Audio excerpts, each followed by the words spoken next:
Groenlândia, o gelo domina todos os horizontes, interrompido apenas pela fina faixa onde a vida consegue abrir caminho.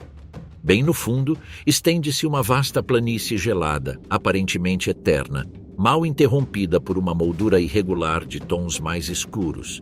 Esses tons terrosos de marrom e verde efêmero anunciam a presença da vida, marcando a fronteira onde a verdadeira história da Groenlândia se desenrola.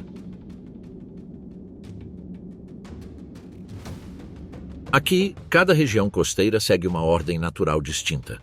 No sul, arbustos baixos e flores resistentes aproveitam cada hora de luz do dia, fornecendo sustento para lebres árticas e caribus que pastam em grupos dispersos. Mais ao norte, o terreno endurece, os verões são curtos e focas, e raposas árticas vagam pelas praias e blocos de gelo, adaptando-se a cada mudança trazida pela maré.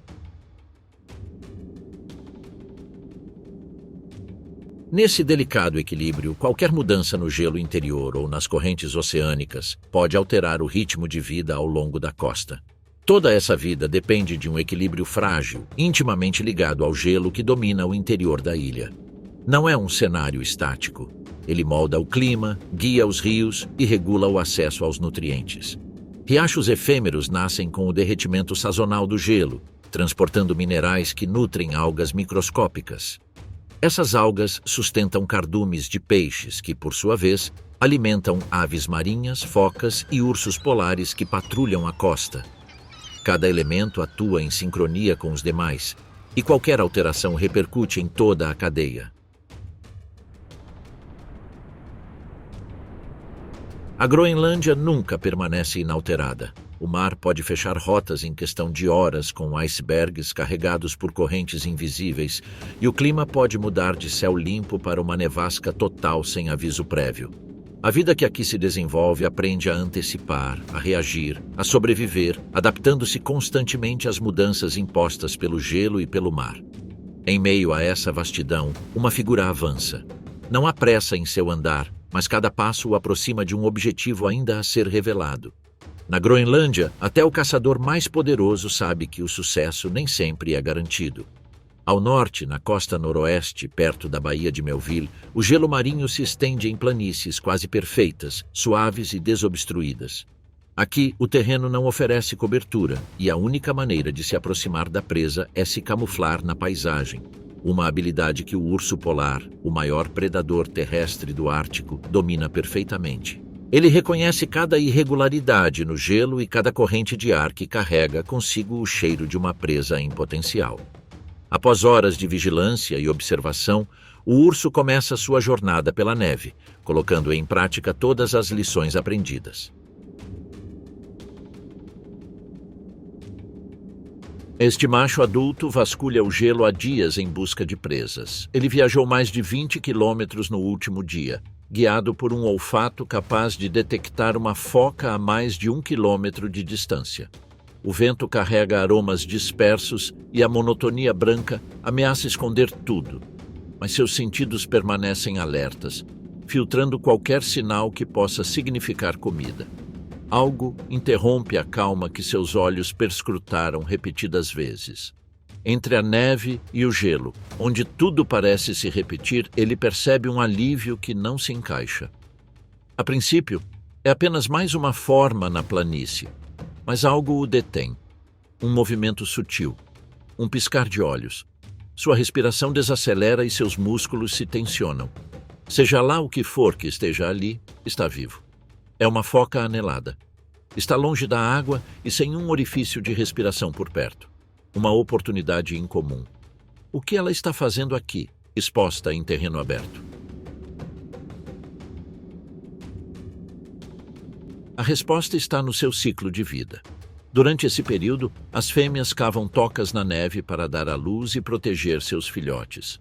Em momentos como esse, eles saem para regular a temperatura e simplesmente descansam sob a fraca luz do sol do Ártico. A estratégia da foca é recorrer à camuflagem para fazer seu corpo branco e cinza desaparecer na neve. Desta vez, porém, a camuflagem pode não ser suficiente para o que o espera. O urso já percebeu. O que parecia um simples monte revela um corpo vivo, imóvel, mas vigilante. Mas ele sabe que, se correr, a foca escapará. Então ele se move com extrema cautela, adaptando cada movimento ao terreno e garantindo que cada passo no gelo seja silencioso e calculado. Seus movimentos cessam a qualquer sinal de alerta, e ele usa as ondulações da superfície para quebrar sua silhueta e reduzir sua visibilidade. Nos últimos metros, sem pressa, mas com absoluta atenção, o urso se achata contra o chão gelado. Seu avanço torna-se lento, quase imperceptível. A cada momento que passa, cada movimento é medido com precisão, e a aproximação, que percorreu apenas 100 metros, levou mais de 30 minutos, provando que a paciência é sua melhor arma. A foca, alheia ao perigo iminente, fecha os olhos por um instante, confiante em sua camuflagem. Um erro fatal. O urso acelera instantaneamente, liberando toda a sua força. Suas patas dianteiras cortam o gelo com garras afiadas, cobrindo a distância em segundos. A foca reage tardiamente. Tenta se virar em direção ao gelo sólido, mas o predador já está sobre ela. Um golpe forte a detém, seguido por uma mordida precisa no crânio. A resistência se extingue imediatamente, e o silêncio retorna à paisagem, interrompido apenas pelo vento. A caçada foi perfeita. Para o urso polar, essa captura representa milhares de calorias que lhe permitirão sobreviver por vários dias, já que manter seu peso e resistir ao frio extremo depende de presas como essa. Sua energia é reposta, e o tempo ganho lhe dá margem de manobra em um território onde cada movimento conta. Após sua última presa, esse enorme mamífero para por um momento, avaliando o ar frio ao seu redor. Ele não procura mais comida. Há algo mais que o move. Um aroma sutil, mas persistente, trazido pelo vento, captura sua atenção. A sobrevivência deu lugar a um novo instinto que o levará a seguir sinais que podem alterar seu caminho e o de sua espécie. Esta é uma fêmea no cio, movendo-se sobre o gelo marinho. A presença deles desencadeia uma competição natural entre os machos, e cada segundo que passa pode fazer a diferença entre garantir uma oportunidade ou ficar para trás. Será que ele conseguirá encontrá-la antes que outro macho chegue? Ou seus instintos competitivos definirão seu futuro? Ao longo do ano, nessas latitudes árticas, os ursos polares permanecem solitários, mas durante a breve temporada de acasalamento, seu isolamento é quebrado e os indivíduos convergem seguindo sinais químicos que podem alterar seu caminho. Cada macho precisa de um grande território para sobreviver, e a escassez de alimentos impede grandes reuniões. Mas durante alguns dias do ano, essa regra é quebrada. Machos e fêmeas se encontram no gelo, guiados por sinais químicos transmitidos pelo vento por quilômetros. O macho avança seguindo um leve cheiro inconfundível para seu instinto, e cada passo o aproxima da silhueta da figura no horizonte. A fêmea, à frente, atravessa a plataforma de gelo em seu próprio ritmo. Às vezes, ela mantém uma linha reta, mas de repente se vira sem aviso, como se avaliasse a firmeza da pessoa que a segue. Esse jogo de distância não é acidental.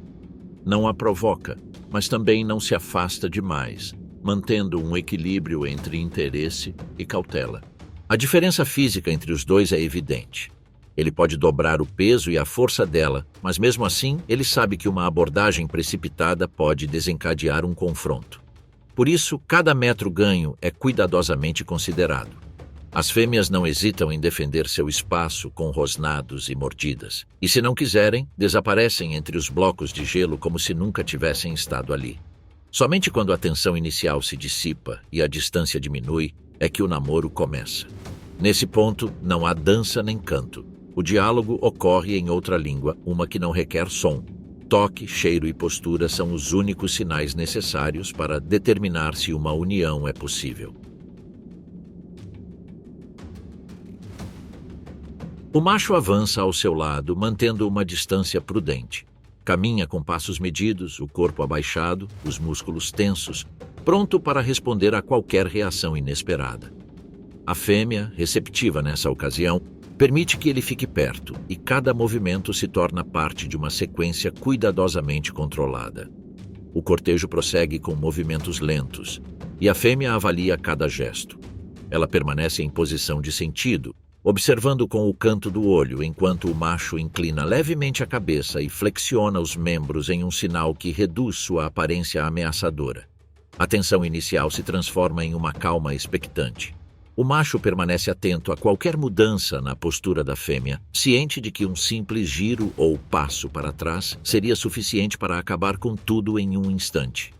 Após várias tentativas controladas e uma paciência que demonstra sua força, a fera branca consegue avançar sem interferências. Ele superou a distância sem causar alarme, e essa silenciosa demonstração de resiliência convence a fêmea a aceitá-lo.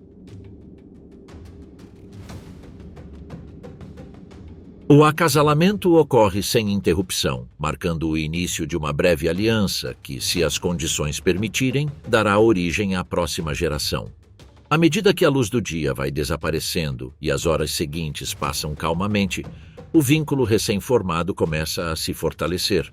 Nos próximos dias, eles viajarão juntos, alternando entre caça e descanso. Será uma aliança curta, mas suficiente para que a gestação comece seu curso.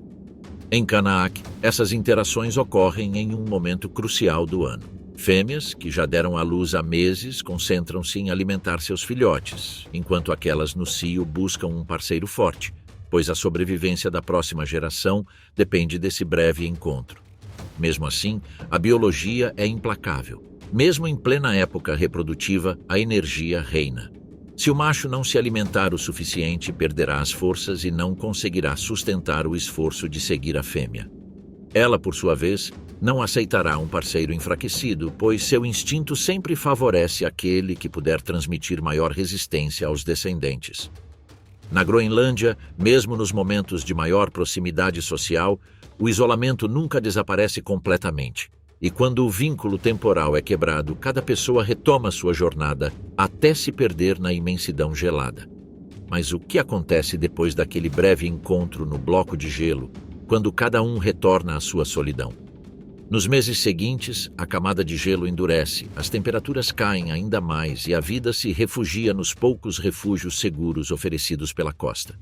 Em uma delas, uma ursa polar fêmea aguarda, escondida na escuridão, o momento de retornar para o exterior. Meses depois, no extremo norte da Groenlândia, onde o gelo marinho do Mar de Baffin se agarra à costa como uma barreira imóvel, a fêmea emerge após uma gestação silenciosa. A neve que a cerca traz as marcas do inverno mais rigoroso, blocos compactos de gelo endurecido, planícies planas e um silêncio que só o vento quebra com sua passagem errante. Ela não está sozinha. Duas pequenas sombras brancas hesitam atrás de suas patas. Eles são seus filhotes, nascidos na segurança da toca durante os meses em que o sol nunca cruzava o horizonte. Eles sobreviveram à primeira parte de suas vidas alimentando-se exclusivamente do leite rico em gordura da mãe. Mas agora, o gelo os chama para o mundo aberto. Aqui, cada passo que você dá é uma lição e cada erro pode custar sua vida.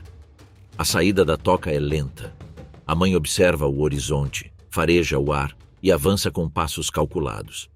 O território parece vazio, mas nessas latitudes a ameaça pode ser invisível, até que seja tarde demais. Entre as ondulações do gelo, uma figura enorme avança em ritmo lento, um macho adulto. Seu tamanho excede o da fêmea e sua presença é imponente. No Ártico, alguns machos veem os filhotes como uma oportunidade. Eliminá-los força a fêmea a entrar no cio mais cedo do que o esperado. A fêmea intervém imediatamente. Ela abaixa a cabeça, eriça os pelos e solta um rugido profundo que ecoa pela planície congelada. O macho a observa, avalia-a e, após uma troca tensa de olhares, afasta-se lentamente. A ameaça recua, mas o perigo nunca desaparece completamente. A lição para os filhotes é clara. A força não é um recurso opcional aqui, é uma necessidade constante, e agora é a fome que dita o próximo movimento.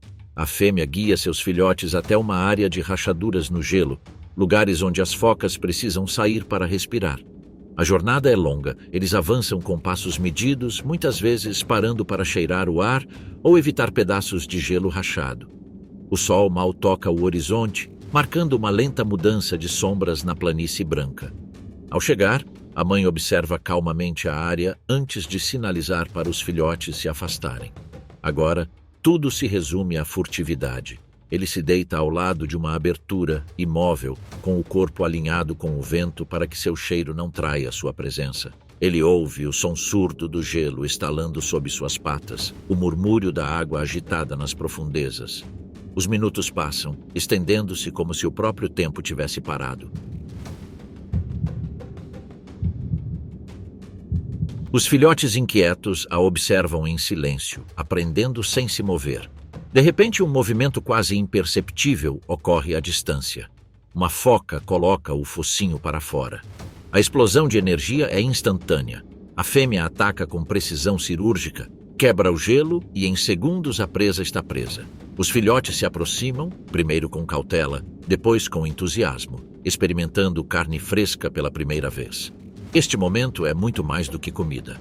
É sua primeira aula de caça, o início de seu aprendizado como predadores do gelo. A mãe controla a situação, permitindo que eles comam, mas garantindo que a energia seja administrada de forma justa. O cuidado é quase excessivo, mas no Ártico, cada filhote é um tesouro insubstituível. Perder um significaria desperdiçar anos de esforço, e neste ambiente não há segundas chances. Com o estômago cheio e o perigo momentaneamente afastado, a família descansa no gelo. A mãe mantém a cabeça erguida, olhando para o horizonte, enquanto os filhotes se aconchegam ao seu lado, confiantes. Nessa paisagem vasta e implacável, ela não é apenas uma predadora de topo, ela é uma guardiã, uma professora e uma protetora. Porque nessas terras extremas, o urso polar não apenas sobrevive, como impõe sua lei. E enquanto o gelo existir, ele permanecerá o governante indiscutível deste reino branco. Mas no Alto Ártico, mesmo o banquete de um soberano não permanece pacífico por muito tempo. O que uma ursa e seus filhotes deixam para trás logo se torna um alvo para outros habitantes do gelo marinho. Na neve endurecida, um rastro de manchas escuras serpenteia com o vento como uma ferida aberta na paisagem. O aroma denso e oleoso viaja para longe, carregado por correntes geladas que trazem o sinal de um banquete recente. A várias centenas de metros de distância, uma pequena silhueta avança perto do chão, parando a cada poucos passos para cheirar o ar. A raposa do Ártico mede cada movimento, com cuidado para não atrair a atenção do gigante branco que, junto com seus filhotes, se afasta em direção a um horizonte que nunca parece encurtar.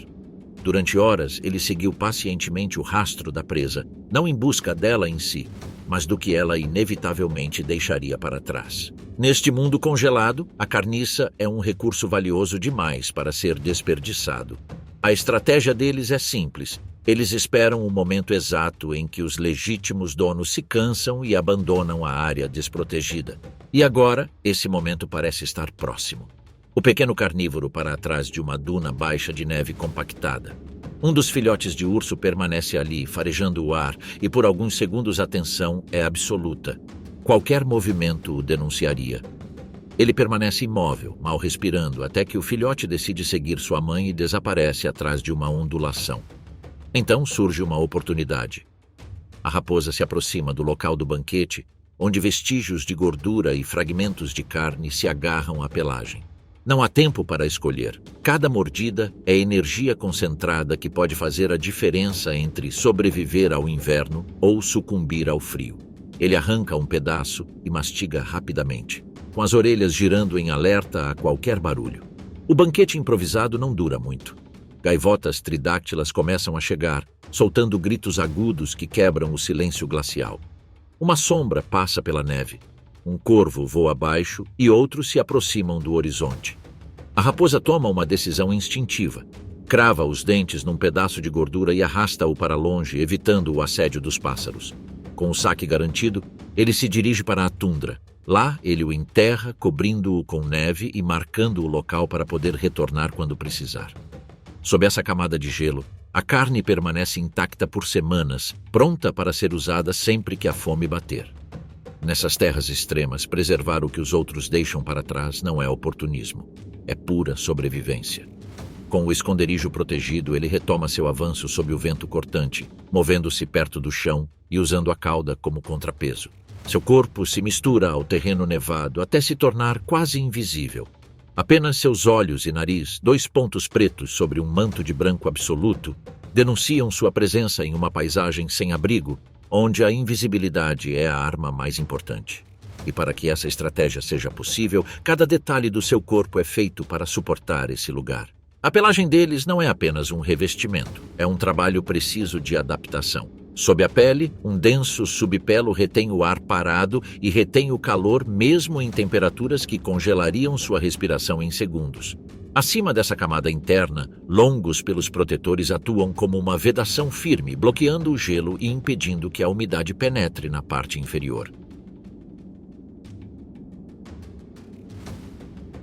Cada contato com o solo é calculado para evitar a perda de energia. As almofadas, cobertas por pelos grossos, permitem que se movam na neve dura sem escorregar e isolam a pele do gelo.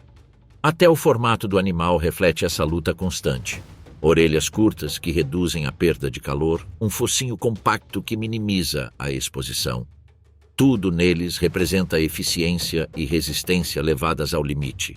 Num ambiente onde qualquer erro é pago com fome, todos os sentidos estão sempre em alerta. E de que adianta toda essa adaptação se não for para detectar o que os outros não perceberiam? De repente ele para, com as orelhas viradas para a frente, como se estivessem apontando. Sob a crosta de neve, algo se move. Não há cheiro para seguir. O vento leva tudo embora. Resta apenas a audição, capaz de detectar o leve raspar de um corpo contra o gelo. Dê um passo para trás, outro, enquanto suas costas se arqueiam e seus músculos ficam tensos. Ele salta em um arco curto e limpo, quebrando a crosta com um som surdo. A raposa afunda até o peito, presa no buraco recém-aberto. Leming paira inerte entre suas presas. Uma mordida precisa na base do crânio encerrou a caçada. Este roedor é a presa mais comum em sua dieta de inverno. Uma raposa adulta precisa capturar vários por dia, entre 8 e 12, para cobrir suas necessidades energéticas e manter uma temperatura corporal estável. Embora nem sempre tenha tanta sorte e em tempos de escassez, ele recorre a qualquer recurso, desde aves marinhas vasculhando a neve e filhotes de focas aneladas na primavera até ovos, carniça deixada por lobos ou ursos polares e até peixes capturados em águas rasas. No verão, quando o gelo recua, ele adiciona insetos, frutas vermelhas e qualquer pequeno vertebrado que consiga capturar a sua dieta. Essa capacidade de se adaptar e aproveitar o que cada estação oferece é o que mantém esse predador carnívoro no auge da sua atividade, mesmo nas condições mais hostis. Mas, dessa vez, a sorte estava do lado deles, e o leming capturado ainda está fresco, enquanto segue em direção ao abrigo de uma rocha. Seu estômago ainda está cheio depois de se banquetear com a carniça deixada pelo urso polar. Mas uma raposa do Ártico nunca recusa uma boa caçada. Como antes, ele cava um buraco novamente e o enterra. Não porque precise dele naquele momento, mas para tê-lo pronto quando a fome retornar. Com sua reserva guardada em segurança, ele sacode a neve dos bigodes e para por um momento, sentando-se sobre as patas traseiras. A cauda, grossa e longa, envolve o corpo como um lenço vivo. Não há sinal de sofrimento. O vento mudou, agora trazendo um aroma salgado de um fiorde distante. A raposa vira a cabeça para lá, avaliando.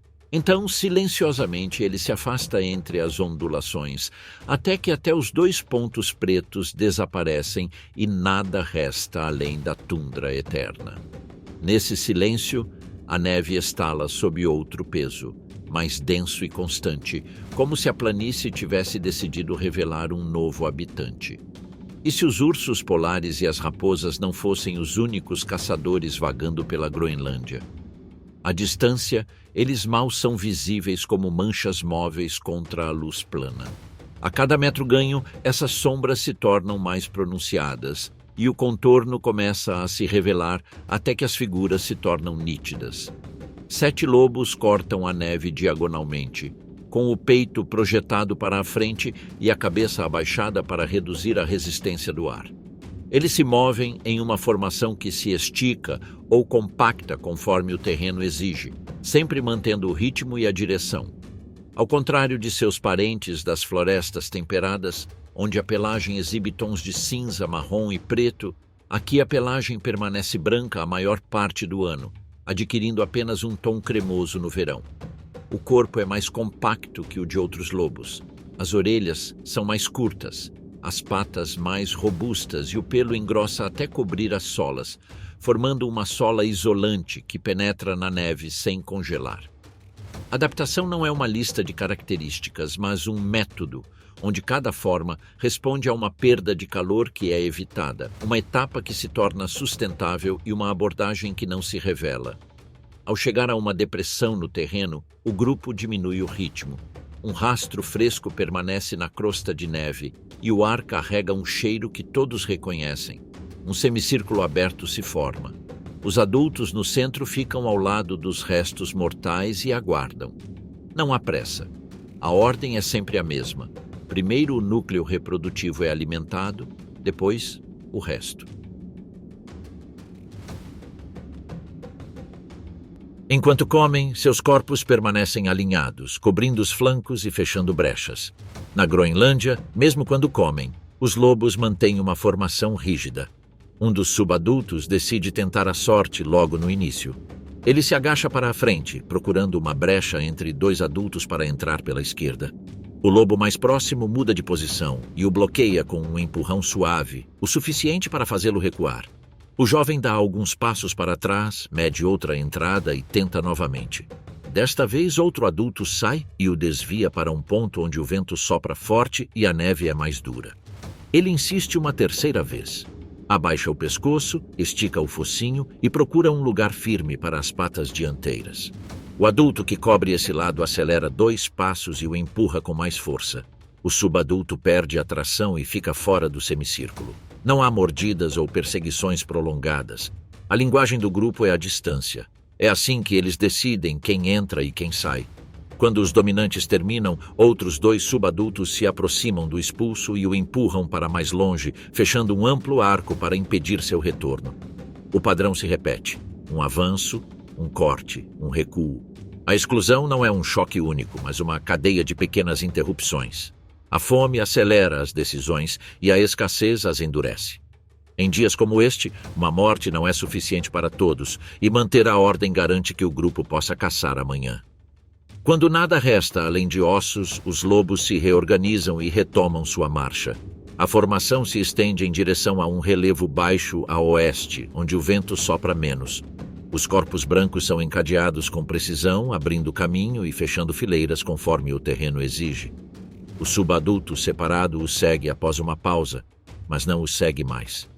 Cada metro de atraso aumenta a distância, e em uma paisagem plana, alguns metros são como uma parede.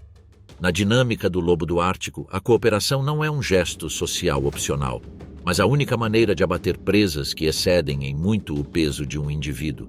Defender o que for encontrado e preencher lacunas quando o terreno deixa alguém exposto. Essa cooperação depende não apenas da coordenação do grupo, mas também de características físicas que lhes permitam sustentá-la em quaisquer circunstâncias. A camuflagem branca facilita a aproximação sem se entregar nas planícies. As orelhas curtas e o focinho compacto reduzem a perda de calor e a pelagem densa nas solas protege a pele do gelo e fornece tração onde outros escorregam. Nenhuma dessas características, sozinha, resolveria uma longa perseguição ou um cerco durante uma nevasca. Mas, juntas, elas mantêm o ritmo que decide se um grupo completa o circuito de busca e descoberta em um dia de luz escassa. Mas o que acontece quando um deles fica de fora dessa organização tão precisa? Na Groenlândia, isso significa estar exposto ao vazio e ao vento. E agora, esse é o lugar do subadulto. Agora ele para e olha para o sul, onde a superfície desce suavemente e o vento deposita uma camada de neve que apaga pegadas a poucos metros de distância. Nem uma única pedra quebra a uniformidade do terreno. Sozinho, cada quilômetro custa mais energia do que retorna. Cada tentativa de caça acrescenta perdas que não podem ser recuperadas. A comparação com os lobos da floresta e dos campos, com suas pelagens cinzas e marrons, torna-se concreta aqui. Nessas paisagens, a cobertura vegetal, a variedade de presas e a temperatura permitem que um lobo solitário sobreviva por períodos mais longos. Mas na Groenlândia, a planície não oferece cantos. A neve endurecida joga o animal para o ar livre e a distância até a próxima refeição não compensa a energia necessária para alcançá-la. O vento sobe e desce em rajadas que parecem que o chão respira. O grupo agora é uma pequena fila indo em direção ao relevo, mantendo a coesão, conservando o calor ao compartilhar a rota e dividindo o esforço de abrir e seguir a trilha. Costas do subadulto são privadas dessa economia compartilhada. Cada trecho deve romper a crosta sozinho, decidir direções sozinho e suportar toda a força do ar em seu rosto. Um corpo preparado para esse clima não é mais suficiente se a logística da espécie. Essa organização precisa que regula quando ela se move, quando ela come, quando ela espera, parar de sustentá-la. Ele continua caminhando para o sul, sem mudar o ritmo. Seus pés afundam apenas o suficiente, sua pelagem branca acumula gelo que não penetra, seu nariz escuro aponta para o nada. A neve cai em grãos soltos, menores que a neve e maiores que a poeira. Em poucos minutos, o rastro que ela deixa para trás é completamente apagado. No horizonte, o grupo de 7 corpos se reduz a uma vibração clara no cinza e logo não há mais figuras, apenas a tundra branca e eterna. A planície permanece em silêncio constante, mas nada está parado.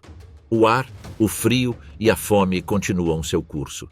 Neste lugar, a expulsão é um cálculo. Um lobo separado da matilha tem poucas opções. Sem cooperação, as chances de caçar ou resistir aos elementos são reduzidas a quase zero. Nesse caso, o subadulto nunca mais alcançará o rebanho. A distância aumenta, o nível de energia diminui e cada hora que passa o aproxima de um resultado que nunca demora a chegar. Na Groenlândia, quando um predador perde o controle, não há segundas chances. A vida em terra depende da força do grupo. Sem ela, tudo se encurta. A caça, a resistência, os dias. Mas este território não pertence apenas àqueles que o percorrem na neve. Mais acima, outro reino decide o que vive e o que morre, onde a velocidade substitui a resistência e a altura oferece uma vantagem sobre qualquer presa. Se a terra não pertence mais ao lobo, quem então governa dos céus? Na vasta região selvagem da Groenlândia, nem todos os predadores se movem ao nível do solo. Alguns dominam de cima, onde velocidade e precisão determinam a sobrevivência. Entre eles, um se destaca: o gerifalte, o predador aéreo supremo dessas latitudes. Mais robusto que seus parentes de clima temperado, seu corpo compacto e musculoso mantém a agilidade mesmo em temperaturas extremas. A plumagem densa e espessa atua como uma pelagem natural, enquanto a coloração se adapta ao ambiente. Em áreas cobertas de neve, predominam os indivíduos brancos quase invisíveis contra o horizonte, enquanto em costas ou penhascos surgem indivíduos malhados ou cinzentos, confundindo-se com a rocha. Toda a sua anatomia é voltada para a caça no Ártico. Sua visão extraordinariamente aguçada localiza presas a grandes distâncias. Suas asas, mais largas e fortes que as de outros falcões, permitem que ele manobre em rajadas violentas sem perder o controle. Até mesmo cada pena tem uma dupla função: isolar do frio e, ao mesmo tempo, otimizar a aerodinâmica. Todo o sistema é sustentado por um metabolismo elevado, capaz de sustentar voos prolongados em um ambiente onde cada segundo de atividade envolve um gasto de energia. Mas de que adianta tanta precisão no corpo se ela não for testada contra presas reais? Na tundra aberta, essa oportunidade aparece na forma de uma perdiz bicando em uma clareira, procurando brotos secos sob a neve. O falcão, invisível contra o céu pálido, aguarda o momento certo. Então dobra parcialmente as asas e se deixa cair. O ar assobia contra sua plumagem, um som breve e agudo. A perdiz para de bicar e vira a cabeça, inquieta, como se algo no ambiente tivesse mudado repentinamente. Em poucos segundos, o corpo branco é sombreado e o impacto o derruba no chão. A presa tenta se debater, mas a pressão das garras a imobiliza imediatamente. Com um rápido golpe de bico, o gerifalte encerra a caçada. Em seguida, pousa em uma rocha baixa, fora do alcance do vento mais forte. Arranca algumas penas, que se espalham como flocos na neve. Coma devagar. Aqui, cada mordida conta e o excesso de energia é guardado para os dias em que o clima ou a escassez obrigam você a voar mais longe em busca de comida. Sua mera presença no ecossistema mantém o equilíbrio, regulando as populações de pássaros e pequenos mamíferos. Na Groenlândia, esse controle é vital. Um inverno mais longo que o normal ou uma primavera com poucas presas podem comprometer a frágil cadeia que une predadores e presas. O falcão termina seu trabalho e alça voo, desaparecendo no horizonte cinzento. No ar, ele domina sem rivais, mestre da tundra vista de cima. Mas nesta região inóspita, nem todos os pássaros voam sobre a tundra em busca de presas. Alguns renunciaram completamente ao céu e fizeram do mar seu território. Ali, em contato direto com as águas geladas, eles empregam outra forma de resistência, diferente, mas igualmente eficaz. O que acontece quando a sobrevivência das aves não é buscada no ar, mas sob as ondas? Nas costas sem gelo do sudoeste da Groenlândia, a temporada de reprodução está em andamento em uma das maiores colônias de pinguins de barbicha da região. Nas áreas rochosas, centenas de casais mantêm seus ninhos, formados por pequenas pedras coletadas nas proximidades. A densidade é tanta que cada casal vive a poucos passos de seus vizinhos, tornando a colônia um espaço onde a cooperação e a competição se encontram diariamente. Em meio a essa multidão, cada detalhe físico assume importância. O pinguim de barbicha recebe esse nome devido a uma fina linha escura que percorre a base da cabeça, uma marca distintiva que o diferencia de outras espécies. Além da aparência, seu corpo é projetado para um estilo de vida versátil, com tamanho médio, plumagem contrastante e agilidade que lhe permite se locomover tanto na água quanto em terra. Durante a fase de reprodução, toda essa adaptação é focada em dois objetivos centrais: proteger o ninho e alimentar os filhotes. Esse duplo desafio dita o ritmo da colônia e define a rotina diária de cada indivíduo. Algumas aves partem para o mar em busca de alimento, enquanto outras permanecem em terra para proteger seus ninhos. Esta manhã, um adulto retorna do mar após várias horas de busca. Ele nadou entre blocos de gelo espalhados e seguiu cardumes de krill e pequenos peixes, abundantes nesta época do ano. Com o papo cheio de alimento para os filhotes, ele avança entre os outros membros da colônia em direções opostas, alguns indo em direção ao mar e outros, como ele, retornando à terra. A superfície rochosa está coberta de manchas úmidas e pequenas poças formadas pela neve derretida, forçando-o a se mover com passos curtos e seguros. A poucos metros do ninho, sua companheira o aguarda.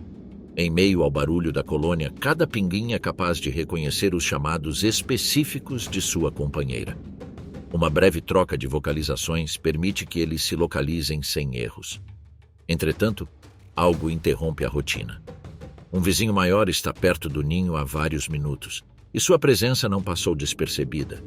Em espaços tão confinados, as tensões entre os indivíduos são inevitáveis.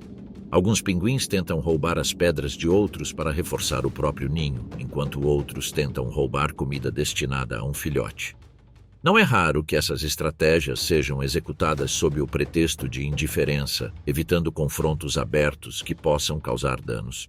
O intruso avança com passos lentos, virando a cabeça como se observasse o entorno, mas diminuindo a distância a cada movimento. O adulto recém-chegado para de avançar e adota uma postura ereta. As asas são ligeiramente separadas do corpo e o pescoço é esticado, uma forma de aumentar a presença diante de um potencial competidor. O vizinho responde com um leve aceno de cabeça e um chamado profundo. Entre eles, o filhote espera, parcialmente protegido pelo corpo da mãe. A interação ocorre em relativo silêncio por alguns segundos, algo incomum em uma colônia tão barulhenta. É hora de avaliação, já que nenhum deles quer começar um conflito físico que possa terminar em ferimentos. O recém-chegado emite alguns chamados curtos, acompanhados de uma batida forte do bico no chão, e se move decisivamente em direção ao ninho. O intruso dá alguns passos para trás, mantendo o olhar fixo. Depois de pensar por alguns segundos, o intruso se afasta para outra parte da colônia. A tensão se dissipa e o adulto pode se concentrar em finalmente alimentar seus filhotes. O processo é rápido. O alimento é regurgitado diretamente no bico do filhote, que engole intermitentemente até ficar satisfeito. O casal permanece no ninho por mais alguns minutos, ajustando pedras e acomodando o filhote sob a proteção de seus corpos. A colônia retoma seu ritmo constante. Alguns partem para o mar, outros retornam, e pequenas cenas semelhantes se repetem em cada ninho. A vida aqui é marcada por ciclos curtos e repetitivos, mas dentro deles cada dia traz situações únicas. Defender o ninho e cuidar dos filhotes não são tarefas fáceis. Cada visita ao mar, cada retorno à terra envolve negociações silenciosas com vizinhos incômodos. Hoje o mar foi generoso e o bezerro recebeu seu alimento.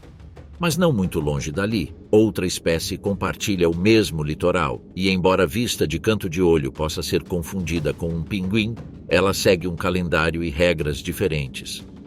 Como é possível que duas aves tão parecidas tenham estilos de vida tão diferentes?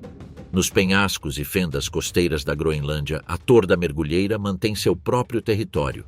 Sua silhueta preta e branca lembra a de um pinguim, mas a comparação para por aí, já que o aral pertence à família dos alcídeos e é capaz de alternar voos rápidos e retos com mergulhos profundos. Enquanto os pinguins só sabem nadar, o aral pode viajar grandes distâncias pelo mar em busca de alimento. Sua aparência é inconfundível. As partes inferiores são brancas, enquanto a cabeça, o pescoço, o dorso e as pernas são contrastantemente pretos. O bico alto e comprimido lateralmente possui uma fina linha branca que o distingue de qualquer outra ave em seu ambiente. Durante a época de reprodução, uma segunda marca branca também aparece, estendendo-se do olho até a base do bico, formando uma linha nítida e precisa. Fora desse período, a linha fica mais suave, a garganta fica mais clara e a área atrás dos olhos perde intensidade. Essas mudanças na plumagem refletem como cada detalhe do aral é voltado para a sobrevivência. E se as marcações na cabeça têm função de comunicação e camuflagem, o bico revela outra adaptação decisiva, a alimentação. O bico de aparência robusta desempenha um papel fundamental. Seu formato comprimido lateralmente permite que ele agarre firmemente vários peixes de uma só vez sem perder a capacidade de abrir e fechar as mandíbulas para capturar mais presas. No meio da época de reprodução, um adulto pode retornar ao ninho com até 20 peixes enfileirados em seu bico, destinados ao seu único filhote. A dieta consiste principalmente de peixes pequenos, como enguias de areia ou arenques juvenis, suplementados com crustáceos. Mas a eficiência não termina no que ele come, mas sim em como ele obtém isso, porque para se alimentar, o aral é capaz de voar mais de 100 quilômetros mar adentro, antes de mergulhar e perseguir sua presa debaixo d'água. Toda essa energia acumulada no mar tem um propósito: garantir o sucesso reprodutivo em terra. A reprodução começa com um comportamento que fortalece os laços do casal. A torda mergulheira é monogâmica e muitos casais permanecem juntos ano após ano. Essa fidelidade tem uma vantagem clara: reduz o tempo que os adultos precisam gastar procurando um novo parceiro a cada estação, permitindo que concentrem sua energia na reprodução. As exibições de cortejo incluem toques suaves no bico, voos coordenados e figuras nas quais os dois pássaros seguem um ao outro em padrões precisos. Uma vez que o par esteja estabelecido, ambos participam igualmente da incubação e dos cuidados com o filhote. Ao contrário dos pinguins, que tendem a nidificar em colônias grandes e abertas, a torda mergulheira busca proteção em fendas de rochas ou cavidades naturais em penhascos. Lá, põe um único ovo que incuba por cerca de 6 semanas. A localização do ninho reduz o risco de predação terrestre, mas obriga os adultos a fazer voos regulares para se alimentar. Enquanto um permanece no ninho, o outro vai para o mar, e ambos alternam entre esses papéis constantemente. Essa aparente calma nos penhascos esconde seu próprio nível de tensão. A vida na colônia de tordas mergulheiras é menos agitada do que na colônia de pinguins de barbicha, mas não é isenta de competição. Os melhores buracos nas rochas são disputados e as interações incluem posturas defensivas, chamados curtos, e gestos de advertência com o bico. A densidade de ninhos em algumas áreas significa que os vizinhos estão a apenas alguns centímetros de distância, exigindo tolerância e coordenação. Essa dinâmica, embora possa parecer puramente local, tem repercussões mais amplas. A maneira como cada casal se estabelece e sobrevive está diretamente ligada aos recursos que o mar disponibiliza a eles. Portanto, o papel da torda mergulheira transcende seu próprio ciclo reprodutivo. Na Groenlândia, essa espécie influencia claramente o ecossistema costeiro. Seu consumo de peixes pequenos ajuda a regular essas populações e, por sua vez, as tordas mergulheiras se tornam alimento para predadores marinhos e aves maiores. Ao mesmo tempo, sua presença e sucesso reprodutivo servem como indicadores sensíveis da saúde dos oceanos. Qualquer variação na disponibilidade de alimentos ou nas condições oceânicas se reflete imediatamente em suas colônias. Enquanto o pinguim de barbicha continua sua rotina mais ao sul, a torda mergulheira mantém seu próprio ciclo nos penhascos ao norte. Duas aves que, apesar de compartilharem cores e costas, vivem histórias completamente diferentes. No entanto, ambos dependem do mesmo mar. E o que acontecer nessas águas nos próximos meses determinará o destino de ambos. Mas esse frágil equilíbrio na Groenlândia não acontece apenas no mar. Na tundra, longe dos penhascos e colônias costeiras, também ocorre outra luta constante entre predadores e presas. E lá, diferentemente das aves marinhas, nem todas as presas simplesmente aceitam seu destino. Alguns transformaram sua fragilidade em estratégia, aperfeiçoando recursos que lhes permitem não apenas escapar, mas também enganar completamente aqueles que os perseguem. Entre elas, a mais notável neste território implacável é a lebre do Ártico, um animal cuja existência é moldada por um ambiente dominado durante grande parte do ano, por um inverno longo e rigoroso. Aqui, a luz mal toca o horizonte durante meses, dificultando a busca por comida.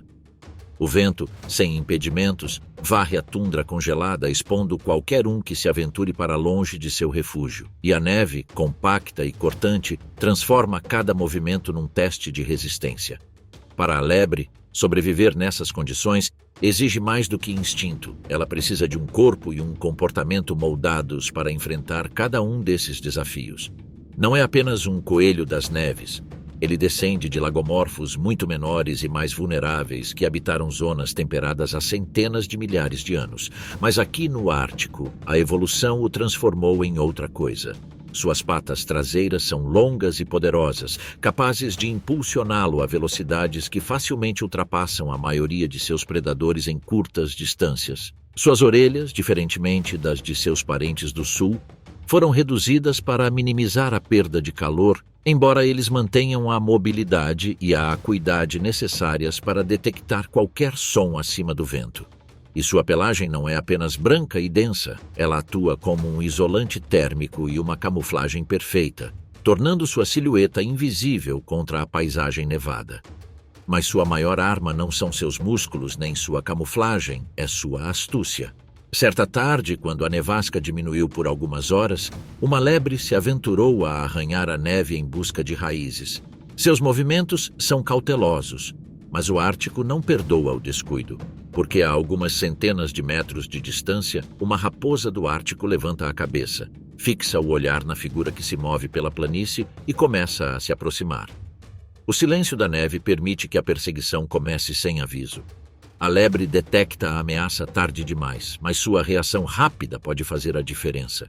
Em um instante, ele deixa de cavar na neve e passa a correr freneticamente, com suas pernas longas batendo na superfície gelada e arremessando-a em grandes saltos. A raposa acelera atrás, confiando não apenas na visão, mas também no olfato, seguindo a linha invisível do rastro deixado pela lebre. Por metros intermináveis, a perseguição permanece equilibrada. A raposa ganha terreno em trechos retos, a lebre a cada mudança de direção.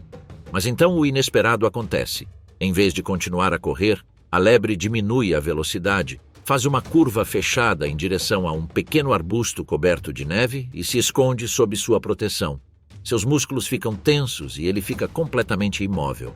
O que a leva a parar justamente quando sua vida está em maior perigo? A raposa, seguindo o rastro do cheiro, não percebe a ausência de movimento. Seu nariz o guia para além do arbusto, em linha reta, convencido de que a presa ainda está à frente. Em questão de segundos, ele se perde na distância, ainda correndo atrás de uma trilha que não existe mais. A chave para essa manobra está no vento e no cheiro.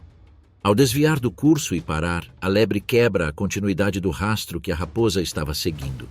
O predador, incapaz de detectar uma mudança imediata, continua em seu caminho original, afastando-se cada vez mais da verdadeira localização de sua presa.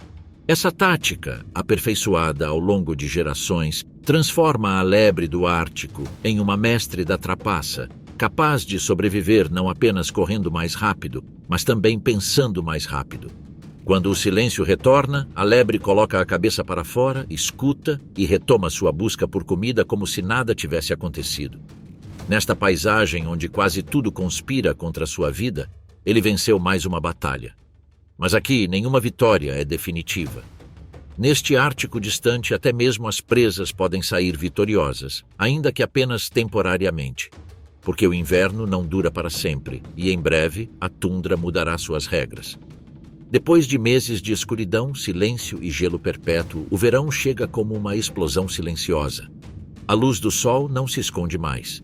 Durante semanas, o fenômeno do sol da meia-noite mantém o horizonte iluminado 24 horas por dia, permitindo que a atividade animal continue sem pausa. O gelo que antes cobria as costas agora está derretendo, libertando rios e fiordes de seu sono.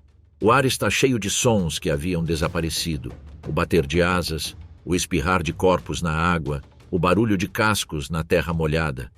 Na Groenlândia, esse breve intervalo de calor e abundância marca o período mais importante do ano.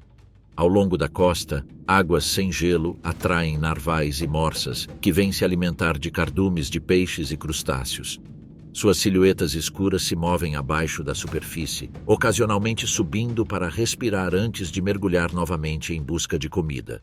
Sob o sol que nunca se põe, esses gigantes marinhos podem estender suas viagens de caça, aproveitando a luz constante para se orientar e explorar. Tudo faz parte do mesmo cenário, onde cada espécie encontra seu lugar. Na superfície fragmentada, as focas descansam, alheias, por enquanto, às ameaças que as espreitam. Em terra, as planícies que até recentemente eram desertos brancos estão cobertas de manchas verdes. Este é o chamado dos caribus, que se reúnem em grandes grupos para pastar incansavelmente. Com luz constante, seus movimentos e alimentação se estendem pela noite ensolarada, alterando o ritmo que em outras latitudes é marcado pelo dia e pela escuridão. Sua chegada não passa despercebida, pois ao longe, lobos espreitam, medindo cada movimento, esperando o momento em que um indivíduo se afasta da proteção do grupo. No ar, milhares de aves migratórias retornaram para aproveitar a abundância de presas. Gansos, gaivotas e mergulhões ocupam todos os locais disponíveis para nidificar. Seus chamados enchem o céu, e seus voos constantes são uma coreografia ditada pela urgência da reprodução. O sol da meia-noite permite que as viagens de busca por alimento se multipliquem, encurtando o tempo entre as mamadas dos filhotes. Essa explosão de vida aérea também é uma oportunidade ideal para predadores.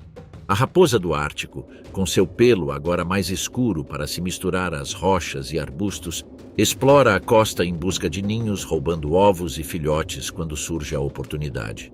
Nesta época do ano, a vida parece se entrelaçar em uma teia complexa. Um caribu desce para beber água de um riacho que deságua no fiorde. A poucos metros de distância, um narval abre seu respiradouro antes de desaparecer debaixo d'água. Nas rochas próximas, uma raposa do Ártico espera pacientemente que um casal de pássaros deixe seu ninho. Cada espécie está imersa em sua própria luta, mas todas dependem dessa breve explosão de energia que o verão traz, potencializada pela luz ininterrupta que acelera os processos de caça, reprodução e crescimento. Entretanto, o clima nesta época específica do ano não é tão previsível, pois mesmo no verão, uma densa neblina pode cobrir a costa em minutos, dificultando a caça de aves e a navegação de mamíferos marinhos. Chuvas frias e ventos cortantes podem varrer vales abertos, forçando os herbívoros a procurar abrigo. E mesmo que o gelo recue, ele nunca desaparece completamente, servindo como um lembrete vivo de que o inverno está sempre esperando para retornar. A abundância do verão é uma trégua frágil, e todos os espécimes a sentem perfeitamente. Os predadores aproveitam para acumular reservas, os herbívoros para criar a próxima geração e os pássaros para garantir que seus filhotes possam voar antes que a neve retorne. Durante esse mesmo período, o oceano também entra em seu período de maior atividade. Cardumes de peixes emergem de águas frias e escuras, o krill se dispersa em camadas rasas e esse banquete se torna um chamado que viaja por quilômetros debaixo d'água. Seguindo esse sinal invisível, as silhuetas brancas e cinzas começam a chegar, quebrando a calma, belugas e narvais atraídos em direção às margens. Para a baleia beluga, o verão significa oportunidade e exposição. Esses cetáceos de constituição robusta e pele branca como a neve se reúnem em grandes grupos perto de fiordes e estuários, onde salmões e outros peixes nadam rio acima e onde seus chamados ecoam debaixo d'água como um complexo sistema de comunicação. A luz infinita permite que aproveitem cada hora para se alimentar e percorrer distâncias que seriam impossíveis no inverno. Mas essa mesma atividade constante em áreas mais abertas também aumenta suas chances de serem facilmente detectados. Este período de abundância traz um risco que não vem de nenhum predador natural. Nessas águas, os humanos se comportam como caçadores, usando métodos e alcances que ultrapassam qualquer estratégia ecossistêmica. Ao contrário de uma orca ou um urso polar, que tem presas limitadas, embarcações humanas podem perseguir e encurralar grupos inteiros, disparando arpões ou rifles a curta distância. Em poucos minutos, a calma do fiorde é quebrada pelo eco dos tiros e pelo som seco de corpos batendo na água. Há mais de 2 décadas, as capturas anuais giravam em torno de 1.000 espécimes em várias áreas do Ártico, e na Groenlândia essa pressão quase não diminuiu. Depois de cada dia de caça, o mar fica marcado. Manchas de sangue flutuam na superfície, lentamente carregadas pela maré, um rastro que revela a magnitude da matança. Essa situação forçou as belugas a mudar seus hábitos.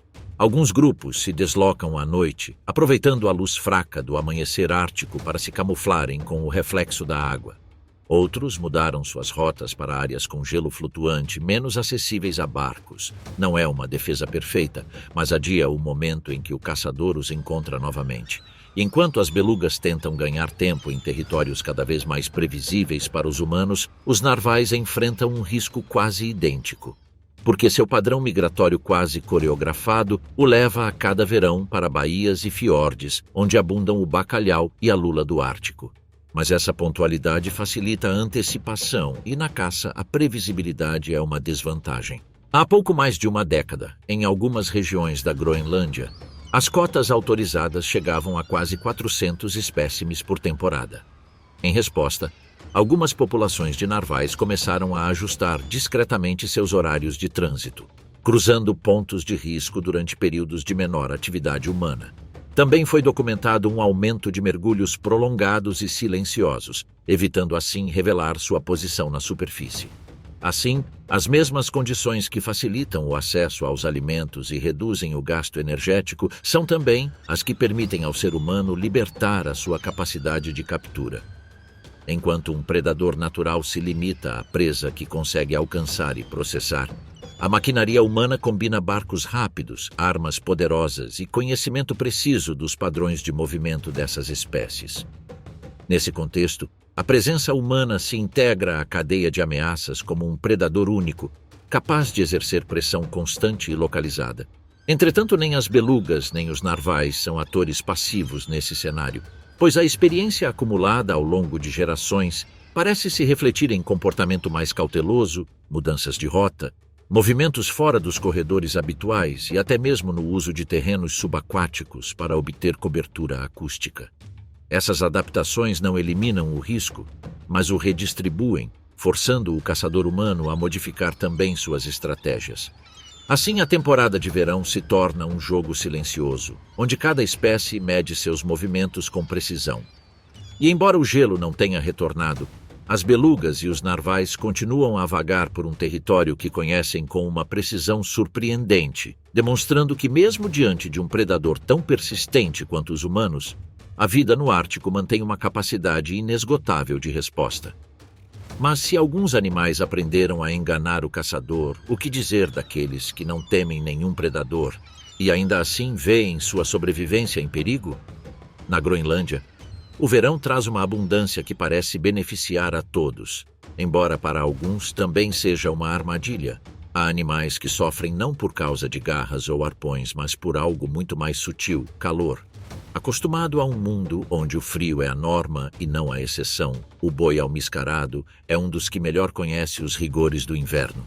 Com uma pelagem composta por uma camada externa de pelos longos que podem atingir quase 1 metro de comprimento e um subpelo interno chamado kiviut, 8 vezes mais quente que a lã de ovelha, este mamífero foi concebido para suportar invernos de até 40 graus abaixo de zero sem mostrar sinais de exaustão. Nessas temperaturas extremas, ele é capaz de manter uma temperatura corporal estável mesmo durante tempestades de neve, pois o frio não representa uma ameaça, mas sim o estado natural ao qual ele foi moldado ao longo de milhares de anos de evolução. Mas essa mesma força se volta contra ele quando a temperatura sobe acima de 10 graus acima de zero. Então, o pelo grosso que o protege no inverno se torna um fardo. Incapaz de se livrar de sua pelagem espessa, o boi almiscarado não migra longas distâncias para escapar do calor, mas procura altitudes mais elevadas ou encostas expostas ao vento, onde o ar é mais frio e o sol menos escaldante.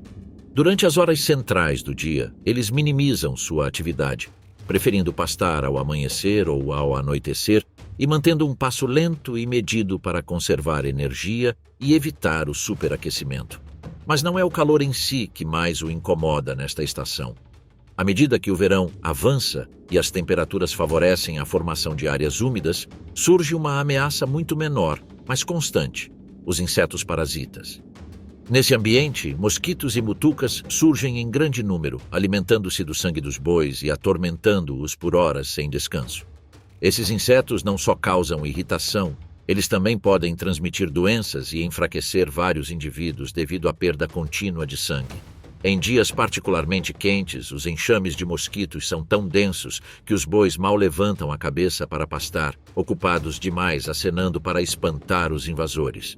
Um macho adulto com mais de 300 quilos pode se deslocar com uma lentidão desesperada, buscando correntes de ar que interrompam o voo dos insetos, ou permanecendo em manchas de neve que ainda resistem, onde a temperatura mais baixa afasta os parasitas. Na tundra aberta, o rebanho também se torna um escudo coletivo.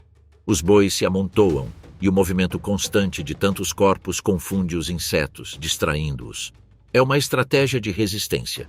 Eles não podem eliminá-los, mas podem minimizar seu impacto. Quando o vento finalmente sopra, ele leva os insetos embora e rompe a nuvem que os cerca, dando-lhes uma trégua que, embora breve, lhes permite pastar novamente com alguma paz de espírito. Portanto, o verão para o boi almiscarado é uma estação de contrastes. A abundância de alimentos é garantida, mas, em troca, eles devem suportar o calor e o assédio incessante dos insetos. Aqui, a ameaça nem sempre vem com presas ou garras. Às vezes, ela é quase invisível, medida em zumbidos sem fim. Mas na tundra, cada espécie enfrenta seus próprios desafios. Para algumas, a luta não é contra o clima ou enxames de insetos, mas contra um inimigo à espreita lá no alto. Quem pode atacar sem deixar rastros na neve e sem que a vítima perceba? Este predador silencioso encontra o cenário perfeito para agir no meio do verão. A paisagem ártica, antes coberta de neve, agora exibe manchas verdes que quebram a monotonia do terreno. Os fiordes estão livres de gelo e o vento traz o aroma de algas e sedimentos da costa. É um período curto, mas intenso. Milhões de aves migratórias se reproduzem, jovens mamíferos dão seus primeiros passos e as horas intermináveis do sol da meia-noite permitem a alimentação a qualquer hora. Mas essa abundância não é isenta de riscos. Num território onde vários predadores terrestres e marinhos já aproveitam a época, há um caçador que observa de outra perspectiva: a aérea. A coruja das neves, um dos predadores mais precisos da Groenlândia, ocupa um lugar único neste ecossistema. Ele prefere áreas abertas e desobstruídas, de onde pode monitorar e detectar presas a uma grande distância. Ele não se esconde em florestas nem se refugia em cavernas. Aqui, onde quase não há árvores, a tundra é seu território. Seu ninho não fica escondido. É uma simples depressão no solo, localizada em uma elevação de onde tem um campo de visão claro. De lá, uma fêmea cuida de seus filhotes, enquanto o macho viaja por vastas áreas em busca de alimento. No verão, a coruja das neves encontra sua melhor oportunidade de reprodução. A disponibilidade de presas é muito maior do que no inverno. Lemingues, aves limícolas jovens e até filhotes de gaivotas e gansos. Sua estratégia não depende de perseguição prolongada. Este predador baseia seu sucesso em duas vantagens: visão aguçada, capaz de detectar até o menor movimento a grandes distâncias, e voo silencioso, graças à estrutura de suas penas, que interrompem o fluxo de ar e abafam o som. Outra de suas adaptações mais marcantes é a capacidade de virar a cabeça até 270 graus. Esse movimento, possibilitado por uma articulação cervical especial e um sistema circulatório que impede que o fluxo sanguíneo para o cérebro seja interrompido, permite que você expanda seu campo de visão sem precisar mover o corpo. Isso reduz a probabilidade de ser detectado por suas presas e torna mais fácil monitorar uma grande parte de seu território a partir de uma única posição. Agora, em uma área onde o terreno desce em direção à costa, um macho adulto está em pé sobre uma rocha. De lá, ele observa um grupo de gansos jovens pastando perto da água, acompanhados por um adulto vigilante. A coruja não se move. Apenas sua cabeça gira, acompanhando os movimentos dos pássaros. O vento sopra do mar, levando o cheiro para longe das represas. Por vários minutos nada acontece. O macho permanece imóvel, medindo a distância e o ângulo de aproximação. Então, com um breve impulso, ele abre as asas. O voo é baixo e controlado, quase paralelo ao solo. Não há um único som que denuncie sua aproximação. A poucos metros do grupo, ele muda de direção repentinamente. Suas asas se fecham parcialmente e em um segundo suas garras se fecham sobre um dos filhotes.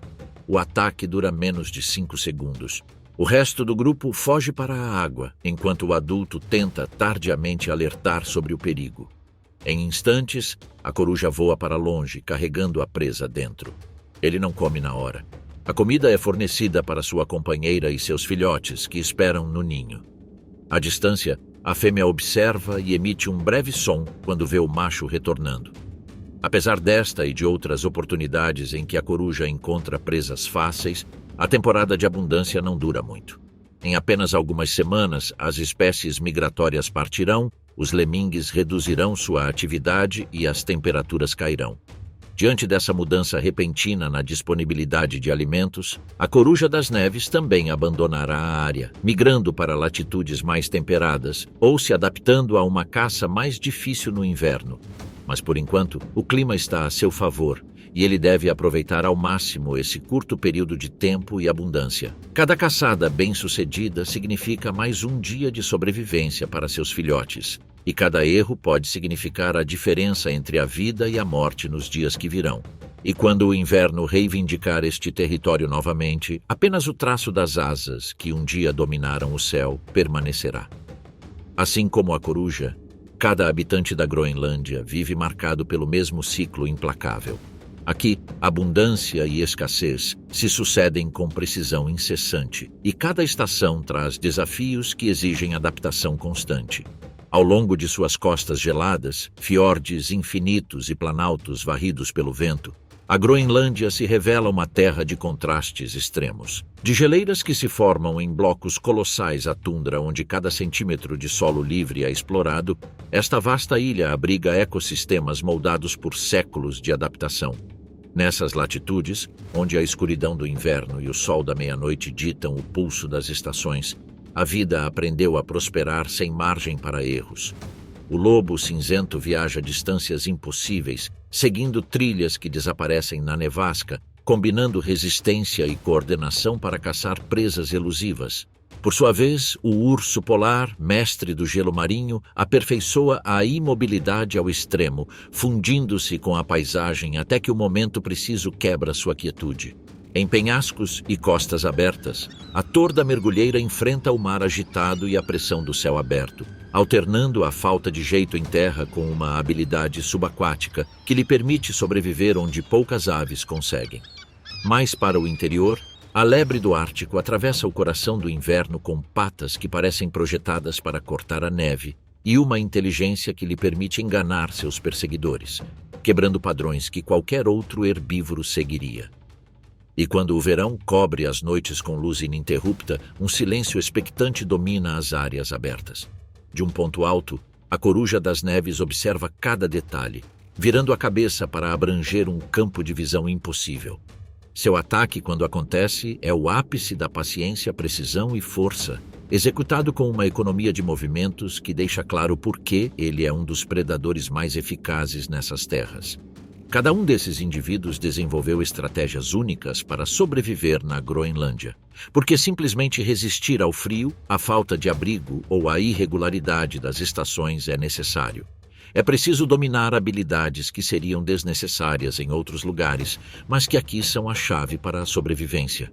Dos caçadores mais implacáveis às presas mais engenhosas, todos fazem parte de um equilíbrio mantido por meio de adaptação constante e precisa. A Groenlândia não é apenas um território remoto. É um lugar onde a evolução refina incansavelmente, esculpindo criaturas que não existem em nenhum outro lugar do planeta. Aqui, a vida não apenas perdura, ela se transforma, responde a desafios únicos e demonstra que, mesmo nos confins do mundo, a natureza pode alcançar formas de equilíbrio e perfeição que desafiam todas as expectativas. E mesmo que as estações mudem e os anos passem, esse ciclo não para. Nas costas, nos fiordes e no gelo eterno, a luta e a adaptação continuam, invisíveis para a maioria, mas tão constantes quanto o pulsar profundo desta terra.